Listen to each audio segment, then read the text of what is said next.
Hello everyone, কেমন আছে সবাই? এটা আমাদের বাপের বাড়ির পুজোর ভিডিও। গত 19শে এপ্রিল আমার বাপের বাড়িতে কালী পুজো হয়েছিল। তো পুজোটা আমার ছেলের নামেই হয়েছিল, কারণ আমার মা মানসা করেছিল যে, আর আমার ছেলে যখন হয়েছিল না, ওর কোভিড ধরা পড়েছিল, আর সেই সময় ওর অবস্থা মানে অনেকটাই খারাপ ছিল, যার জন্য মা তখন মানসা করেছিল যে ছেলে সুস্থ হয়ে গেলে বাড়িতে কালী পুজো দেবে। তো সেই পুজোটা মানে এতগুলো দিন দেব করে নানা কারণে নানা অসুবিধায় হয়ে ওঠেনি।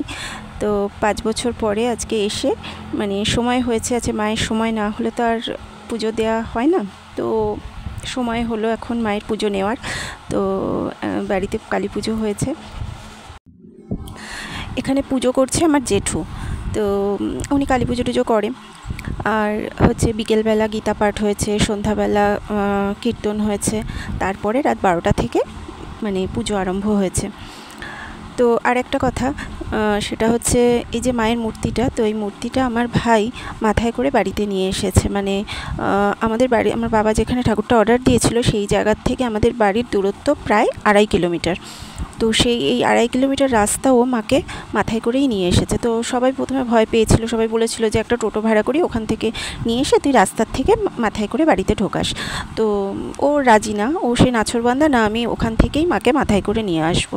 আর সেই ভিডিওটা না আমি মানে করতে পারিনি, তখন এতটা টেনশানে ছিলাম। ওর মানে মাকে মাথায় করে যখন নিয়ে আসছে, ওর তো কষ্ট হচ্ছে, ও ঘেমে টেমে একাকার হয়ে গেছে। আর তারপরে এটাও ভয় ছিল বাই চান্স একটু এদিক ওদিক হলে যদি মানে পড়ে যায়, তাহলে মানে মূর্তিটা পুরো মানে একটা বাজে ব্যাপার হয়ে যাবে।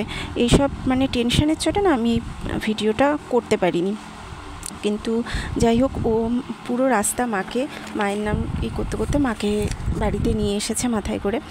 তো আমি সে সময় মানে এতটা টেনশানে ছিলাম যে আর আমি সত্যি ভিডিওটা করতে পারিনি। তো দেখো, আমি ভিডিও যেহেতু করতে পারিনি, সেই জন্য একটা ছবি দিয়ে দিলাম। ছবিটা দেখলেই সবাই বুঝতে পারবে যে ও সত্যি ও মাথায় করে মাকে বাড়িতে নিয়ে এসেছে। তো যাই হোক, মানে কোনো বাধা বিপত্তি আসেনি। মায়ের আশীর্বাদে মা সুস্থভাবে ভালোভাবে বাড়িতে প্রবেশ করেছে, এবং তার পুজোও হয়েছে ভালোভাবেই। পুজো সম্পন্ন হয়েছে। মানে রাত 12টা থেকে ভোর 4:45টায় গিয়ে পুরো পুজোটা কমপ্লিট হয়েছে। এবার তখন আবার বিসর্জন দিতে হবে। তো মাকে আসন থেকে নামানো হয়েছে, বরণও করা হয়ে গেছে। কিন্তু সেই সময় না ভিডিও করার মতো এনার্জি আর কারোর ছিল না। মানে ভিডিওটা যে কেউ করে দেবে সেরকম মানুষ মানে ছিল না, সবাই আর কি ক্লান্ত ছিল এতটাই।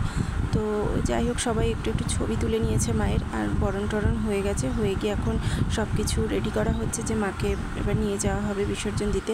তো আমার ভাই মানে বিসর্জন দেওয়ার সময়ও মাকে মাথায় করেই বিসর্জন দিতে গেছে। আর আমাদের বাড়ি থেকে নদী যেহেতু অনেকটা দূরে, সেই জন্য একটা ভেরিতে যাওয়া হয়েছিল মাকে বিসর্জন দেওয়ার জন্য।